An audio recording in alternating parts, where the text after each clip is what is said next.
ಈಗ ಒಂದು ಇನ್ಸ್ಟ್ರೂಮೆಂಟ್ ನೀವು ಇಷ್ಟಪಟ್ಟು ಕಲ್ತಿದ್ದು ಅದೆಲ್ಲ ಓಕೆ, ನಾವು ಇದ್ದ ಜಾಗದಲ್ಲಿ ಪರ್ಫಾರ್ಮ್ ಮಾಡೋದು. ಸೊ ಒಂದು ಊರಿಂದ ಇನ್ನೊಂದು ಊರಿಗೆ ಟ್ರಾವೆಲ್ ಮಾಡಿ ಇಷ್ಟು ದೊಡ್ಡ ಇನ್ಸ್ಟ್ರೂಮೆಂಟ್ ಇಟ್ಕೊಂಡು ದೇರ್ ಆರ್ ಮೆನಿ ಚಾಲೆಂಜಸ್. ಅದಲ್ಲದೆ ಹೆಣ್ಮಗಳು. ಸೊ ಏನು ಹೇಳ್ತೀರಾ ಅದ್ರ ಬಗ್ಗೆ? ಅದು ನಿಜವಾಗ್ಲೂ ಈ ಕಾಲಕ್ಕೆ ನಾ ತುಂಬ ಥ್ಯಾಂಕ್ಸ್. ಇವಾಗಿರೋ ಜನ್ರೇಷನ್ನು ತುಂಬ ಲಕ್ಕಿ ಅವರು. ಆವಾಗ ತುಂಬ ಕಷ್ಟ ಇತ್ತು. ಏನು ಗೊತ್ತಾ, ಫಸ್ಟ್ ಆಫ್ ಆಲ್ ಹೆಣ್ಮಕ್ಳು ಹೋದ್ರೇ ವಿಚಿತ್ರವಾಗಿ ನೋಡೋದು ದಾರಿಯಲ್ಲಿ. ಅದ್ರ ಜೊತೆ ಇನ್ಸ್ಟ್ರೂಮೆಂಟ್ ಇಟ್ಕೊಂಡ್ಬಿಟ್ರಂತೂ ಹೋಗ ಬರುವಾಗಿಲ್ಲ ರೇಗ್ಸವ್ರು ಏನಾದರೂ ಒಂದು. ಓ ತಂಬೂರಿ, ಅಯ್ಯೋ ವೈಲಿನ್ನು, ಇಷ್ಟ ಬಂದಿದ್ದೆವು ಇನ್ಸ್ಟ್ರೂಮೆಂಟ್. ಅವ್ರಿಗೇನು ಗೊತ್ತು ಇನ್ಸ್ಟ್ರೂಮೆಂಟು ಎಲ್ಲ ಹೇಳೋರು. ಆಮೇಲೆ ನಾವು NCC ಯೂನಿಫಾರ್ಮಲ್ಲಿ ಹೋದ್ರು ಅಷ್ಟೇ ಸಿಕ್ಕಾಪಟ್ಟೆ ರೇಗ್ಸವ್ರು, ಲೆಫ್ಟ್ ರೈಟ್ ಅಂದ್ಕೊಂಡು ಅವೆಲ್ಲ. ಆಮೇಲೆ ಭಯ. ಆಮೇಲೆ ಬಸ್ಸಲ್ಲಿ ಯಾರು ಪಕ್ಕದಲ್ಲಿ ಕೂತ್ಕೋತಾರೆ ಅನ್ನೋದು ಭಯ. ಯಾರು ಇನ್ಸ್ಟ್ರೂಮೆಂಟ್ ಬೇರೆ ಇಟ್ಕೊಂಡಿರ್ತೀವಿ. ಕೆಲವ್ರು ಕೂತ್ಕೊಂಡು ನಿದ್ದೆನೇ ಮಾಡ್ಬಿಡೋರು ನಮ್ಮ ಮೇಲೆ. ಅವ್ರನ್ನ ಎಬ್ಸಿ ಪಕ್ಕಕ್ಕೆ. ಏನು ಗೊತ್ತಾ, ಅವಾಗೆಲ್ಲ ನೋಡ್ತಾ ಇದ್ದಿದ್ದು ಹೆಣ್ಮಕ್ಳನ್ನೇ ತಪ್ಪಾಗಿ ನೋಡೋರು. ಆ ಥರ ಆಚೆ ಕಡೆ ಹೋದಾಗ. ಆಮೇಲೆ ರೆಕಾರ್ಡಿಂಗ್ ಬಂದಾಗಲೂ ಬರೀ ಗಂಡಸರು ಹುಡುಗರು. ಆಮೇಲೆ ಎಲ್ಲರೂ ಅವರವರೆಲ್ಲ ಫ್ರೆಂಡ್ಸು ಮಾತಾಡಿಕೊಂಡು ನಗ್ತಾ ಇರೋರು ಜೋರಾಗಿ. ನನಗೆ ಭಯ ಆಗೋದು ಫಸ್ಟ್ ಎಲ್ಲ.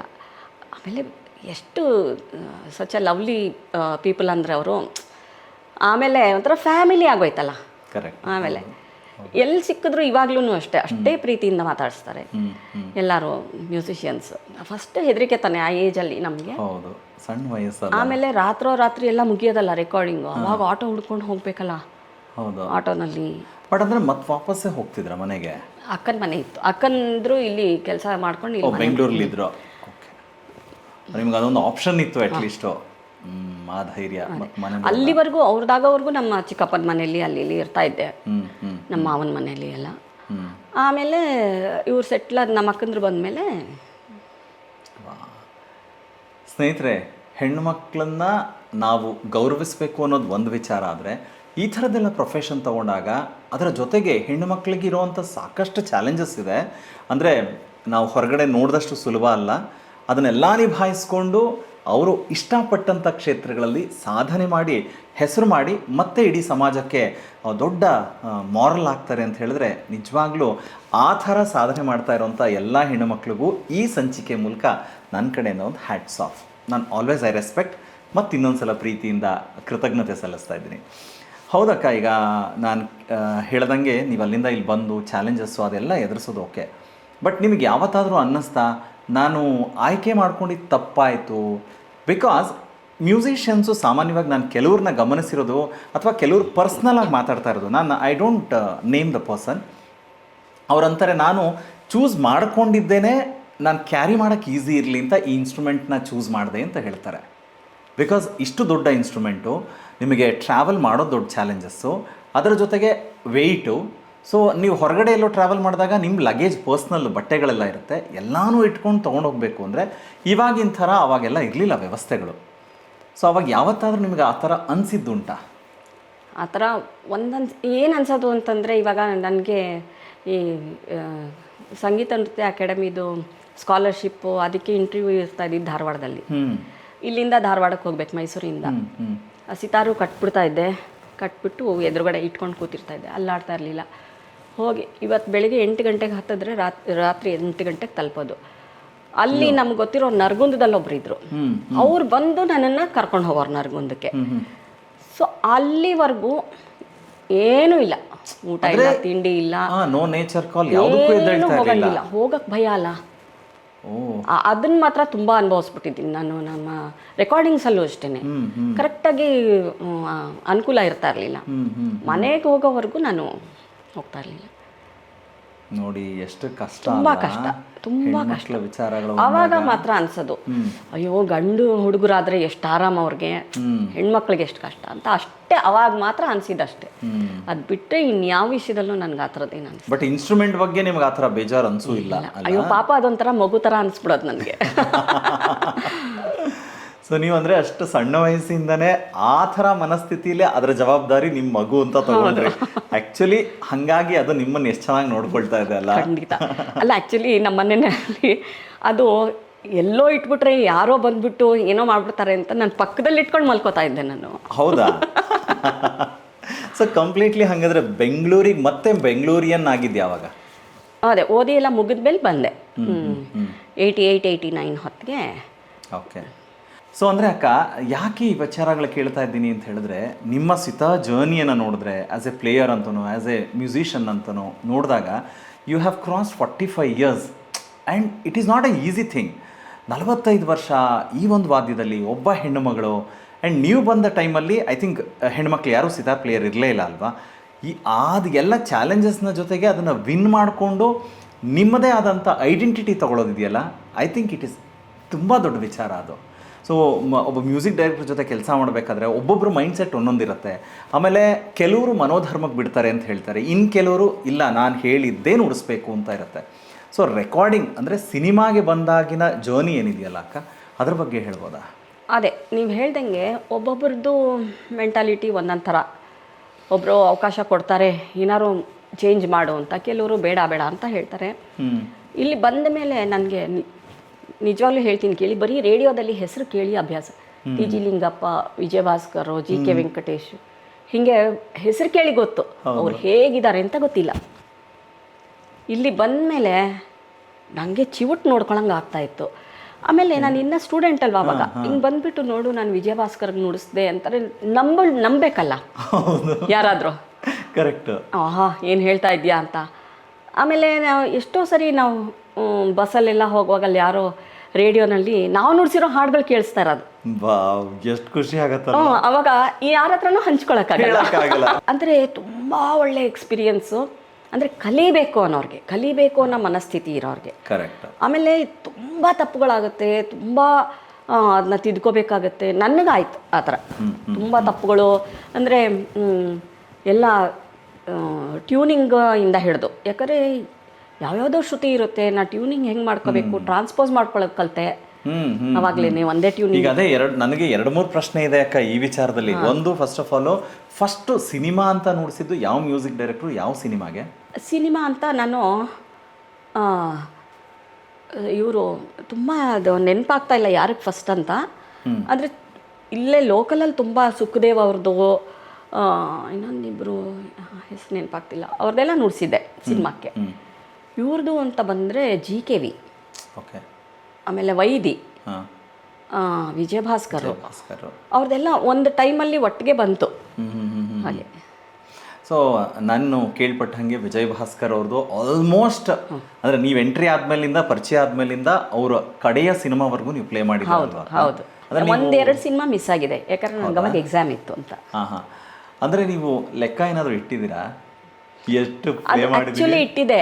ಏನು ಅಂತಂದರೆ ನಿಮಗೆ ಏನು ಡೇಟು, ಮ್ಯೂಸಿಕ್ ಡೈರೆಕ್ಟರು, ಯಾವುದು, ಏನು ಶ್ರುತಿ, ನೋಟೇಷನ್ನು ಎಲ್ಲ ಬರೆದು ಬುಕ್ಕಲ್ಲಿ ಎಷ್ಟು ಇಡ್ತೀರಾ ಅಂದರೆ ಅಷ್ಟು ಪ್ಲೇ ಮಾಡಿಬಿಟ್ಟಿದ್ದೀರಾ? ದಿನ ರೆಕಾರ್ಡಿಂಗು. ನನಗೆ ಒಂದು ನಮ್ಮ ಮನೆಯಲ್ಲಿ ಅದೇ ದೊಡ್ಡದಾಗೋಯ್ತು ಎಷ್ಟೊಂದು. ಅಂದರೆ ಇವಾಗ ನೀವು ಸೆಪ್ರೇಟ್ ಅದಕ್ಕೆ ಒಂದು ಲೈಬ್ರರಿ ಮಾಡಬೇಕಿತ್ತು.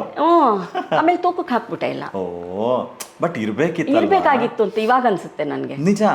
ಎಷ್ಟು ತುಂಬ ಇದಕ್ಕ ಅದೇ ನಾವು ಇವಾಗ ಇದನ್ನು ಕೇಳ್ತೀವಲ್ಲ, ಅಂದರೆ ರಾಯಲ್ಟಿ ಬರೋದು ಅದರದೆಲ್ಲ ನೋಡಿದಾಗ ಆ್ಯಕ್ಚುಲಿ ಇವತ್ತು ಇರಬೇಕಿತ್ತು ಇದ್ದಿದ್ರೆ. ಯಾಕಂದರೆ ಅವತ್ತು ನೀವು ಪರಿಶ್ರಮ ಪಟ್ಟಿದ್ದು, ಇವತ್ತು ತುಂಬ ಜನ ಅದನ್ನು ಬೇಕು ಅಂತ ಹುಡ್ಕೊಂಡು ಮಾಡ್ತಾ ಇದ್ದಾರೆ. ಇನ್ನು ಕೆಲವರು ನಮಗೆ ಬೇಡ ಅಂತ ರಿಜೆಕ್ಟ್ ಮಾಡಿರೋದು ಉಂಟು. ಬಟ್ ಆದರೆ ಒಂದು ಡಾಕ್ಯುಮೆಂಟೇಷನ್ ಅಲ್ವಾ, ನಾವು ಯಾವುದಾದ್ರೂ ಒಬ್ಬರು ಸಿಂಗರ್ನೋ ಯಾರನ್ನಾದ್ರೂ ಒಬ್ರು ನೋಡಿದಾಗ, ಈಗ ಜಾನಕಿ ಅಮ್ಮನೋ, SPBನೋ, ರಾಜ್ಕುಮಾರ್ ಇವರೆಲ್ಲ ನೋಡಿದಾಗ ಇಷ್ಟು 1000 ಹಾಡು ಹಾಡಿದ್ದಾರೆ ಅನ್ನೋದು ಒಂದೇನೋ ಒಂದು ಲೆಕ್ಕ ಇದೆ. ಸೊ ಅವಾಗ ನಿಮ್ಮನ್ನು ಕೇಳಿದಾಗ ನೀವು ಯಾರ್ಯಾರ ಜೊತೆ ಕೆಲಸ ಮಾಡಿದ್ದೀರಿ ಅನ್ನೋ ಲಿಸ್ಟ್ ಇದೆ, ಬಟ್ ಎಷ್ಟು ಹಾಡಿಗೆ ಕೆಲಸ ಮಾಡಿದ್ದೀರಾ ಅಂತ ಗೊತ್ತಾಗೋದಿಲ್ಲ. ಅದು ಯಾಕೆ ಅಂತ ಹೇಳ್ತಿದ್ದೆ. ನನಗೂ ತುಂಬ ಅದನ್ನ ಮೇಂಟೈನ್ ಮಾಡೋಕ್ಕೆ ಕಷ್ಟ ಆಯಿತು. ದಿನಕ್ಕೆ 8 ಸಾಂಗು. ಒಂದು ಟೈಮಲ್ಲಿ ಏನಾಯಿತು ಅಂದರೆ ತಿಂಗಳಲ್ಲಿ 35 ರೆಕಾರ್ಡಿಂಗ್. ಅಬ್ಬಬ್ಬಾ. ಬೆಳಿಗ್ಗೆ ಒಂದು, ಸಂಜೆ ಒಂದು. ನಮ್ಮದು ನಾವೆಲ್ಲ ಡೈರಿ ಮೇಂಟೈನ್ ಮಾಡ್ತಾ ಇದ್ವಿ.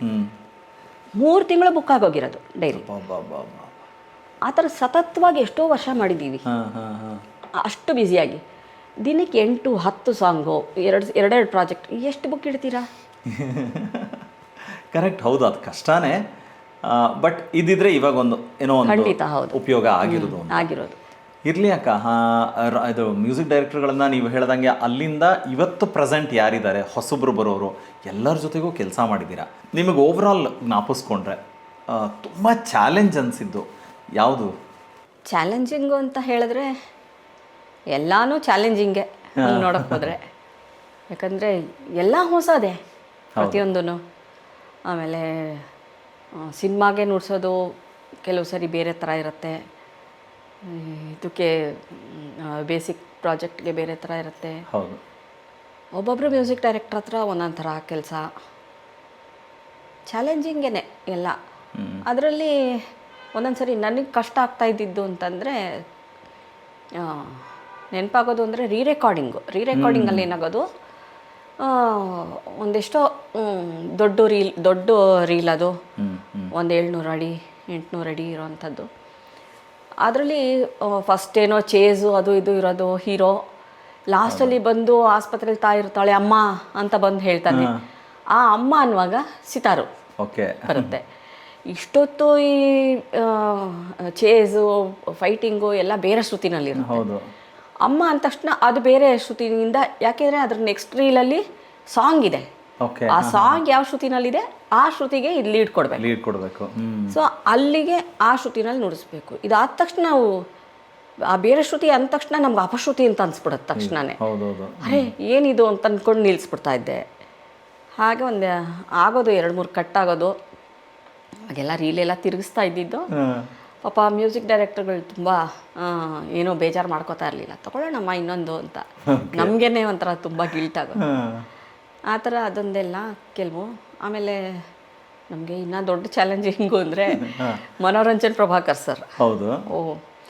ಅವ್ರದ್ದು ರೆಕಾರ್ಡಿಂಗು ಅಂತಂದ್ರೇ ಒಂಥರ ಹೆದರ್ಕೊಂಡು ಹೋಗೋದು. ಏನಂದರೆ ಅವ್ರು ತುಂಬ ಚೆನ್ನಾಗಿರೋದು ಮ್ಯೂಸಿಕ್ಕೆಲ್ಲ, ಬಟ್ ಅವ್ರಿಗಂತೂ ಸಮಾಧಾನನೇ ಇಲ್ಲ. ಅವ್ರಿಗೆ ಪರ್ಫೆಕ್ಷನು, ಪರ್ಫೆಕ್ಟಾಗಿ ಹೇಗಿರಬೇಕು ಅಂತಂದರೆ ಒಂದು ಚೂರು ಅವ್ರ ಮನ್ಸಿಗೆ ಸಮಾಧಾನ. ನಮಗೆಲ್ಲ ಪರ್ಫೆಕ್ಟಾಗಿರುತ್ತೆ, ಅವ್ರಿಗೆ ಸಮಾಧಾನ ಆಗಲ್ಲ. ಒಂದು 100 ಟೇಕು, ಹೌದಾ 100 ಟೇಕು, 100ಕ್ಕಿಂತ ಜಾಸ್ತಿ. ಒಂದೊಂದ್ಸರಿ ಲೆಕ್ಕ ಹಾಕೊಂಡು ಬರ್ಕೊಂಡಿದೀವಿ ನಾವು. 120 ಒಂದ್ಸರಿ, 110 ಒಂದ್ಸರಿ, ಹೀಗೆ ಅಷ್ಟು ಸರಿ ರಿಹರ್ಸಲ್ಗಳು. ಫೈನಲ್ ಅಂದ್ಬಿಟ್ಟು ಮಾಡಿಸ್ತಾನೆ. ಸಾಮಾನ್ಯವಾಗಿ ಕಲಾವಿದರಿಗೆ ತುಂಬ ಪೇಷನ್ಸ್ ಅಂತಾರೆ. ಅಂದರೆ ಆ್ಯಸ್ ಎ ಪರ್ಫಾರ್ಮರ್ ಆಗಿ ಸ್ಟೇಜಿಗೆ ಹೋದಾಗ ಆ ಥರ ಏನೇನೋ ಸಮಯ ವ್ಯತ್ಯಾಸ ಅದೆಲ್ಲ ಇದರಿಂದ ಪೇಷನ್ಸು ಅಂತ. ಬಟ್ ರೆಕಾರ್ಡಿಂಗ್ ಹೋಗಿ ಅದು ಇಂಥವ್ರ ಜೊತೆ ಕೆಲಸ ಮಾಡಿದಾಗ ಐ ಥಿಂಕ್ ನಿಮಗೆ ಇರೋದಕ್ಕಿಂತ ಡಬಲ್ ಟ್ರಿಬಲ್ ಪೇಷನ್ಸ್ ಜಾಸ್ತಿ ಆಗಿದೆ ಅಂತ ಅನ್ಕೋತೀನಿ. ಹೌದು, ಖಂಡಿತ ಪೇಷನ್ಸ್ ತುಂಬ ಕಲ್ತಿದ್ದೀವಿ. ಆಮೇಲೆ ಅವಾಗೆಲ್ಲ ಇಷ್ಟೊಂದು ಹೋಟೆಲ್ಗಳೆಲ್ಲ ಇರ್ತಾ ಇರಲಿಲ್ಲ. ಒಂದು ಸಾಂಗ್ ಆಗ್ಬಿಡ್ಲಿ, ಆಮೇಲೆ ಒಂದು ಸಾಂಗ್ ಆಗೋಕ್ಕೆ 4 ಗಂಟೆ ಆಗ್ಬಿಡೋದು, ಆಮೇಲೆ ಬ್ರೇಕು ಅಂತ. ಅವ್ರಿಗೆ ಸಮಾಧಾನ ಆಗ್ತಿರ್ಲಿಲ್ವಲ್ಲ 4 ಗಂಟೆಗೆ. ಅದಾದ್ಮೇಲೆ ಅವ್ರು ಮನೆಗೆ ಕಳಿಸ್ಬಿಟ್ಟು ಅಲ್ಲಿಂದ ಚಿತ್ರಾನ್ನ ಮಾಡಿಸ್ಕೊಂಡು ತಗೊಂಡು ಬಾ ಅಂತ ಹೇಳಿ ಅಲ್ಲಿಂದ ಆಮೇಲೆ ಊಟ ಆಗೋಷ್ಟೊತ್ತಿಗೆ 5 ಗಂಟೆ ಆಗೋಗಿರೋದು. ಓಕೆ. ಬಟ್ ಅಂದರೆ ನಮ್ಮ ಕಲಾವಿದ್ರಿಗೆ ನೋಡಿ ಇನ್ನೂ ಒಂದು ಸಮಸ್ಯೆ ಅಂದರೆ, ಈಗ ನೀವು ಊಟ ಟೈಮಿಂಗ್ಸ್ ಹೇಳಿದ್ರಲ್ಲ, ಅದಕ್ಕೆ ಕೇಳ್ತಾ ಇದ್ದೀನಿ. ಅಂದರೆ ಆರೋಗ್ಯದ ದೃಷ್ಟಿ ಇಟ್ಕೊಂಡಾಗ ಯೋಚನೆ ಮಾಡಿದಾಗ ಹೆಂಗಿರತ್ತಲ್ಲ, ನಾವು ಆರೋಗ್ಯ, ನಿದ್ದೆ ಅಂದರೆ ಊಟ ನಿದ್ದೆ ಎಲ್ಲ ಮರ್ತುಬಿಟ್ಟೆ ಅಷ್ಟು ವರ್ಷ ನುಡಿಸಿದ್ದು. ಅದಕ್ಕೆ ಇವಾಗಿನ ಬಂದಿರೋಂಥ ಮ್ಯೂಸಿಷಿಯನ್ಸು ತುಂಬ ಲಕ್ಕಿ. ಅವರು ಅಲ್ಲ, ತುಂಬ ಲಕ್ಕಿ. ನಾವೆಲ್ಲ ತುಂಬ ಸ್ಟ್ರಗಲ್ ಮಾಡಿದ್ದೀವಿ, ಅವ್ರಿಗೆ ಅರ್ಥನೇ ಆಗಲ್ಲ ಅದು. ಅರ್ಥನೇ ಏನು ನಿಮ್ದೇನು ಮಹಾ ಅನ್ನೋ ಥರ, ಏನು ಹೋಗೋದು ನುಡ್ಸೋದು ಬರೋದು ಅಂತ ಅನ್ಕೋತಾರೆ. ಇಲ್ಲ. ಇನ್ಫ್ಯಾಕ್ಟ್ ಅಕ್ಕ, ನಾನು ನಿಮ್ಮನ್ನು ಸ್ಟಾಪ್ ಮಾಡ್ತೀನಿ. ಆಡಿಯನ್ಸ್ ಕಡೆಗೆ ನಾನು ತಿರುಗಿ ಮಾತಾಡಬೇಕು. ಸ್ನೇಹಿತರೆ, ಈಗ ಅಕ್ಕ ಏನು ಈ ವಿಚಾರ ಹೇಳಿದ್ರಲ್ಲ, ಸೊ ಇದಕ್ಕೆ ನಾನು ಧ್ವನಿ ಸೇರಿಸಲೇಬೇಕು. ಎಲ್ಲ ಪ್ರೊಫೆಷನಲ್ಲೂ ಅಷ್ಟೇ, ಆರಂಭದಲ್ಲಿ ಅದು ಆರಂಭ ಆದಂಥ ದಿನಗಳಿರತ್ತಲ್ಲ, ಅದು ನಿಜವಾಗ್ಲೂ ಏನೂ ಇರೋದಿಲ್ಲ. ಆ ಫ್ರಮ್ ದ ಸ್ಕ್ರ್ಯಾಚು ಇವತ್ತು ಡೆವಲಪ್ಡ್ ಆದಂಥ ಅದು ಟೆಕ್ನಾಲಜಿ ಇರ್ಬೋದು, ಬೇರೆ ವ್ಯವಸ್ಥೆಗಳಿರ್ಬೋದು, ಎಲ್ಲವನ್ನು ಗಮನಿಸಿದಾಗ ಅವತ್ತು ಏನೂ ಇಲ್ಲದೇ ಇರೋ ಟೈಮಲ್ಲಿ ಅವರು ಶ್ರಮವಹಿಸಿ ಆ ಕ್ಷೇತ್ರಕ್ಕೆ ಕೊಟ್ಟಂಥ ಕೊಡುಗೆನ ಯಾರೂ ಡಿಗ್ರೇಡ್ ಮಾಡಬಾರ್ದು ಆ್ಯಂಡ್ ಗೌರವಿಸಬೇಕು. ಮತ್ತು ಅವತ್ತು ಅವರು ಆ ಅಡಿಪಾಯ ಹಾಕಿದ್ದಕ್ಕೆ ಇವತ್ತಿನವರು ತುಂಬ ಸೊಗಸಾಗಿ ಬದುಕು ನಡೆಸ್ತಾ ಇದ್ದಾರೆ. ಹಾಗಾಗಿ ಒಂದೇ ಒಂದು ಸಲ ಮಾತು ಹೇಳ್ಬಿಡೋದು ಸುಲಭ, ಆದರೆ ಯೋಚನೆ ಮಾಡಿ ಆ ಪರಿಸ್ಥಿತಿಯಲ್ಲಿ ನೀವು ನಿಂತು ಯೋಚನೆ ಮಾಡಿದಾಗ ಗೊತ್ತಾಗುತ್ತೆ ಎಷ್ಟು ಕಷ್ಟಪಟ್ಟಿರ್ತಾರೆ ಅಂತ. ಸೊ ಹಾಗಾಗಿ ಎಲ್ಲ ಹಿರಿಯ ಕಲಾವಿದರನ್ನ ಅಥವಾ ಎಲ್ಲ ಪ್ರೊಫೆಷನ್ನ ಎಲ್ಲ ಆರಂಭದವ್ರನ್ನ ಖಂಡಿತ ಗೌರವಿಸಲೇಬೇಕು. ಯಾವುದೇ ಕಾರಣಕ್ಕೂ ಅನಾವಶ್ಯಕವಾದಂಥ ಮಾತುಗಳನ್ನು ಮಾತಾಡಬೇಡಿ ಅಂತ ನಾನು ಕೂಡ ವೈಯಕ್ತಿಕವಾಗಿ ಕೇಳ್ಕೊಳ್ತೀನಿ. ಹೇಳಿ ಅಕ್ಕ. ಸ್ಟ್ರಗಲ್ ಇತ್ತು. ಆಮೇಲೆ ಕೆಲವರು ನನಗಾಗಲ್ಲಪ್ಪ, ಈ ಥರ ಆಗಲ್ಲ ಅಂತ ಸೋತ್ಕೊಂಡು ಹೋದವರು ಇದ್ದಾರೆ ಫೀಲ್ಡಿಂದ. 1-2 ಬರ್ತಾರೆ, ಆಗಲ್ಲಪ್ಪ ನನಗಿಷ್ಟೊತ್ತೆಲ್ಲ, ದೊಡ್ಡ ಮ್ಯೂಸಿಷಿಯನ್ಸೇನೆ, ನನಗೆ ಇಷ್ಟೊತ್ತೆಲ್ಲ ಇರೋಕ್ಕಾಗಲ್ಲ ಅಂತ ರೆಕಾರ್ಡಿಂಗ್ ಫೀಲ್ಡಲ್ಲ, ಅವ್ರಿಗೆ ಬೇರೆ ಫೀಲ್ಡ್, ಪರ್ಫಾರ್ಮೆನ್ಸ್ ಅದು ಹಾಗಿರ್ತಾರೆ. ರೆಕಾರ್ಡಿಂಗಲ್ಲಿ ಉಳಿದಿದ್ದು ತುಂಬ ಕಡಿಮೆ ಜನ ಅಲ್ವಾ.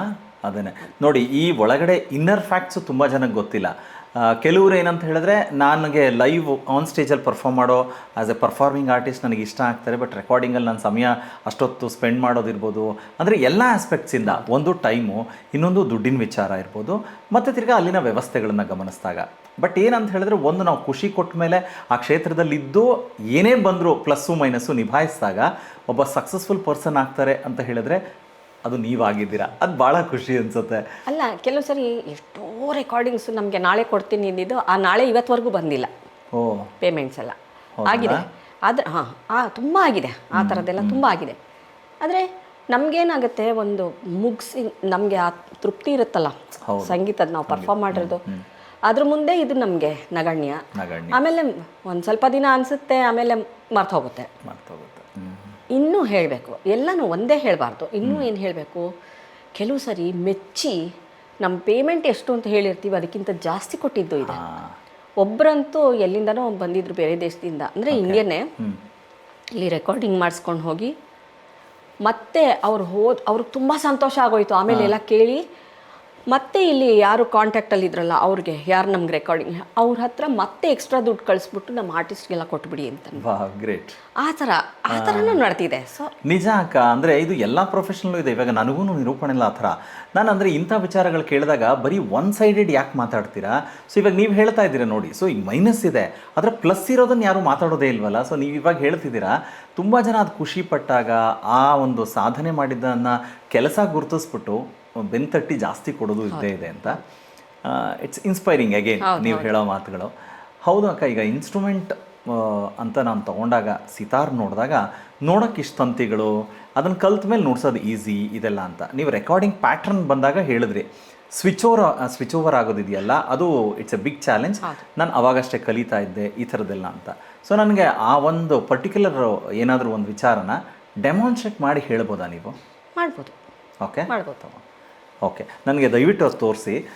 ಸ್ನೇಹಿತರೆ, ಯಾಕೆ ಈ ವಿಚಾರಗಳನ್ನು ಕೇಳ್ತಾ ಇದ್ದೀವಿ ಅಂತ ಹೇಳಿದ್ರೆ, ನಾವು ಯಾವುದನ್ನೇ ನೋಡಿದಾಗ ನಮಗನ್ಸೋದು ಏನಂತ ಹೇಳಿದ್ರೆ, ಅದು ಒಂದು ಪರ್ಟಿಕ್ಯುಲರ್ ಸ್ಕೇಲಲ್ಲಿ ಇರುತ್ತೆ, ಅಥವಾ ಅದು ನುಡಿಸೋದು ಹೀಗೆ ಇರುತ್ತೆ ಅನ್ನೋದು ಏನೇನೋ ನಮ್ಮದು ಮಿಸ್ಕನ್ಸೆಪ್ಷನ್ ಇರುತ್ತೆ.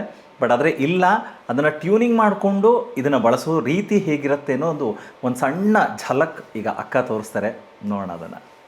ಸ್ಕೇಲು ಟ್ರಾನ್ಸ್ಪೋಸ್ ಅಂತ ಕೇಳಿದ್ರಿ. ಈಗ ಫಾರ್ ಎಕ್ಸಾಂಪಲ್ ನಮಗೆ ಈಗ ಡಿನಲ್ಲಿ ಟ್ಯೂನ್ ಆಗಿದೆ, ಏನೋ ಒಂದು ರಾಗ ಮೇಜರ್ ಸ್ಕೇಲ್ ಇಟ್ಕೊಳ್ಳೋಣ.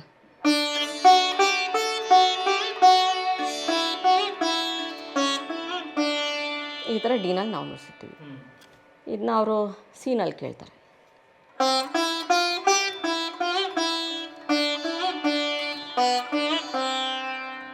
ಈನಲ್ಲಿ ಕೇಳ್ತಾರೆ.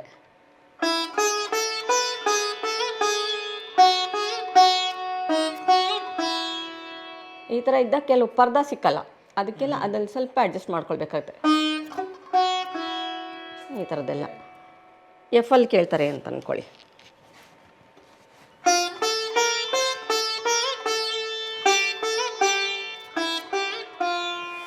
ಜಿನಲ್ಲಿ ಕೇಳ್ತಾರೆ.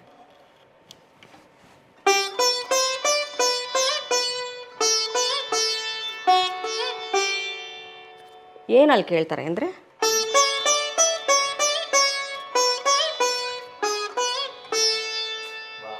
ಆ ಥರ. ಅದು ಸ್ವಲ್ಪ ತಲೆಗೆ ಹೋಗುವಾಗ ಅಂದರೆ ಅಡ್ಜಸ್ಟ್ ಆಗಬೇಕಾದ್ರೆ ಕಷ್ಟ. ಯಾಕಂದರೆ ನಾವು ಸರಿಗಮಪ ಸಾ ಅಂದರೆ ಇದೆ ಅಂತ ಅಂದ್ಕೊಂಡ್ಬಿಟ್ಟಿರ್ತೀವಿ.